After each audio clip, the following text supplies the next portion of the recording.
Morning, children. Welcome to class 8th. How are you, children? I hope all are fine. I am Afreen Fatma and your science teacher. Today I will teach you second chapter in science. Second chapter name is Microorganisms, Friend and Foe. Microorganisms means बहुत छोटे सूक्ष्म जीव यानी बहुत छोटे organisms. Friend and फोए, वो आपके friend भी हो सकते हैं और फोए भी हो सकते हैं यानी शत्रु भी हो सकते हैं. You have seen several kinds of plants and animals. However, there are other living organisms around us which we normally cannot see. These are called microorganisms or microbes. For example, you might have observed that during the rainy season, moist bread gets spoiled and its surface gets covered with grayish-white patches. Observe these patches. Through a magnifying glass, you will see tiny black rounded structures. Do you know what these structures are and where do these come from? आपने बहुत सारे plants और बहुत सारे animals देखे होंगे, ठीक है, और बहुत सारे ऐसे भी लिविंग ऑर्गेनिजम्स देखे होंगे जिनको आप नॉर्मली ऐसे नहीं देख सकते हैं. तो जिनको आप नॉर्मली नहीं देख सकते हैं उनको हम क्या कहते हैं? Micro organisms. Okay, for example micro organisms को हम हमेशा कैसे देखते हैं? माइक्रोस्कोप के थ्रू देखते हैं. लेकिन कुछ ऐसे माइक्रो ऑर्गेनिजम्स होते हैं जो कि हमको लेंस के थ्रू भी दिखाई देते हैं. जैसे आपकी ब्रेड है. ब्रेड को आप किसी मॉइस्ट एरिया में या रेनी सीजन में आप देखेंगे कि उसके ऊपर ग्रेइश कलर के कैसे पैचेस बन जाते हैं, ठीक है, वाइट फफूंदी टाइप, ठीक है, जैसे लगता है एल्गी फंगस टाइप का लग गया है. उसको आप कभी भी लेंस के थ्रू देखेंगे तो आपको छोटे छोटे माइक्रो ऑर्गेनिजम्स दिखाई देंगे, ठीक है. तो ये जो आप देखते हैं इसके ब्रेड के ऊपर जो छोटे छोटे आपको माइक्रो ऑर्गेनिजम्स दिखाई देते हैं, इसको आप कभी भी लेंस में देखोगे तो आप एक राउंड ब्लैक राउंडेड स्ट्रक्चर आपको दिखेगा. और ये जो ब्लैक राउंडेड स्ट्रक्चर है यही आपके माइक्रो ऑर्गेनिजम्स होते हैं. क्या आपने कभी ऑब्ज़र्व किया है कि इनको हम ये कहाँ से आते हैं?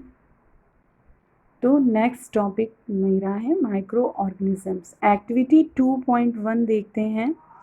Collect some moist soil from the field in a beaker and water to it. After the soil particles have settled down, observe a drop of water from the beaker under a microscope. What do you see? आप कुछ मिट्टी लीजिए और कुछ water एक beaker में, okay, उसमें आप देखेंगे. फिर उसमें से पानी की कुछ बूंदें निकाल कर आप जब उसको रखेंगे कहीं और उसको फिर आप माइक्रोस्कोप के थ्रू देखेंगे तो आपको छोटे छोटे माइक्रो ऑर्गेनिजम्स यानी दिखाई देंगे, ठीक है. इसका मतलब ये हुआ कि हमारे मिट्टी और पानी में भी माइक्रो ऑर्गेनिजम्स पाए जाते हैं. Activity 2.2 take a few drop of water from a pond, spread on a glass slide and observe through a microscope. अगर आप पॉन्ड का भी वाटर निकाल के देखेंगे, उसकी एक बूंद एक ड्रॉप, अगर आप माइक्रोस्कोप में उसकी एक ड्रॉप को भी आप देखेंगे तो उसमें भी आपको माइक्रो ऑर्गेनिजम्स दिखाई देंगे. Do you find टिनी organisms moving around? क्या हमारे चारों तरफ भी माइक्रो ऑर्गेनिजम्स होते हैं? These observations show the water and soil are full of tiny organisms, though not all of them fall into the category of microbes. These microorganisms or microbes are so small in size that they cannot be seen with the unaided eye. Some of these, such as the fungus that grows on bread, can be seen with a magnifying glass. Other cannot be seen without the help of a microscope. That is why these are called microorganisms or microbes. लेकिन हमारे जो चारों तरफ micro organisms हैं उनको हम necked eyes से नहीं देख सकते, लेकिन कुछ ऐसे माइक्रो ऑर्गेनिजम्स होते हैं जिनको हम ग्लास के थ्रू देख सकते हैं, लेंस के थ्रू देख सकते हैं। जैसे आपके ब्रेड के ऊपर जो माइक्रो ऑर्गेनिजम्स होते हैं, फंगस होते हैं, उनको हम देख सकते हैं, लेकिन जो हमारे चारों तरफ होते हैं या हम जिसको पानी में देखते हैं उनको हम सिर्फ माइक्रोस्कोप के थ्रू ही देख सकते हैं। Micro organism are classified into 4 major groups. Micro organisms को हम 4 ग्रुप में डिवाइड करते हैं। Micro organism are divided into 4 group. First, bacteria, fungi, protozoa and algae.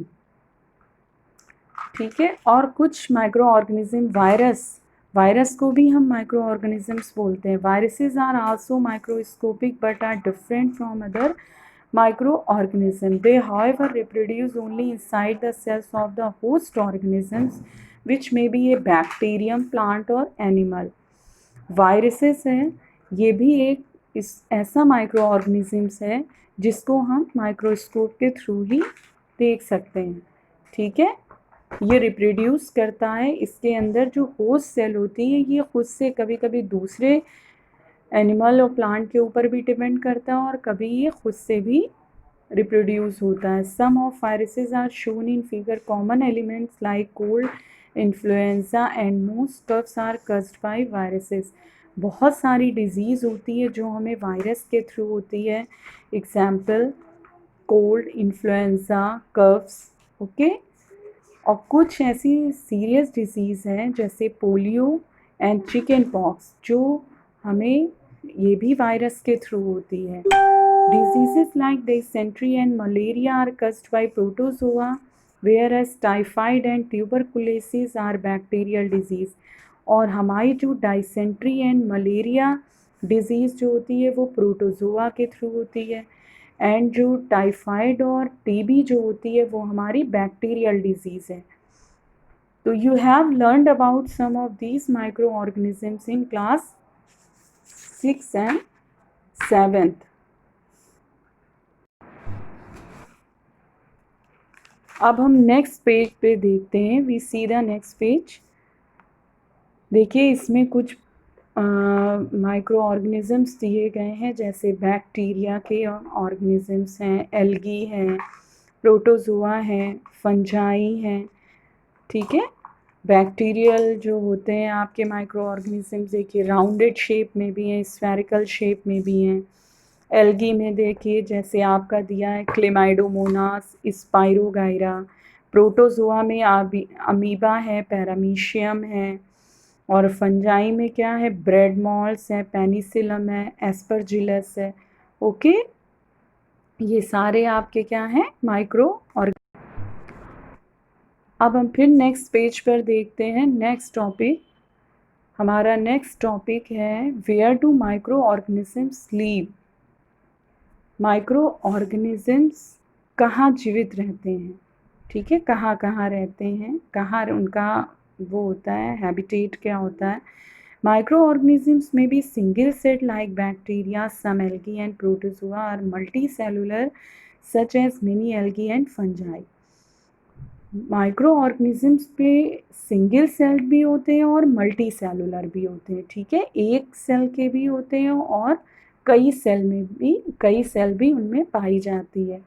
जैसे कुछ माइक्रो ऑर्गेनिजम्स हैं, जैसे एल्गी है, प्रोटोजोआ है, बैक्टीरिया है, ये सब आपके क्या हैं, ये सिंगल सेल्ड आपके माइक्रो ऑर्गेनिजम्स हैं। लेकिन जो मल्टी सेलुलर होते हैं वो आपके फंगस होते हैं, और उसमें कुछ एल्गी भी होते हैं। तो they live in a all types of environment ranging from ice cold climate to hot spring and desert to marshy lands. They are also found inside the bodies of animals including humans. Some microorganisms grow on other organisms while other exist freely. ये सभी environment में रह सकते हैं, चाहे cold environment हो चाहे बहुत ही हॉट इन्वायरमेंट हो, हर इन्वायरमेंट में ये रह सकते हैं। डिज़र्ट एरिया में भी ये रहते हैं। मार्शी लैंड्स, यानी जो मार्शी लैंड्स उसको कहते हैं जो दलदली एरिया होता है, दलदल वगैरह, उसमें भी रह सकते हैं, ठीक है। और ये एनिमल की बॉडी के अंदर भी पाए जाते हैं, ये ह्यूमंस की बॉडी के अंदर भी और एनिमल की बॉडी के अंदर भी पाए जाते हैं, ठीक है।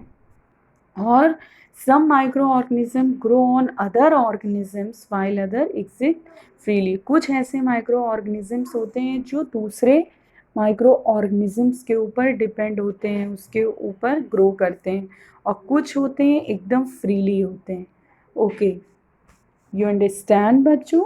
I hope you all understand. We will continue next topic in next video. Okay, thank you children.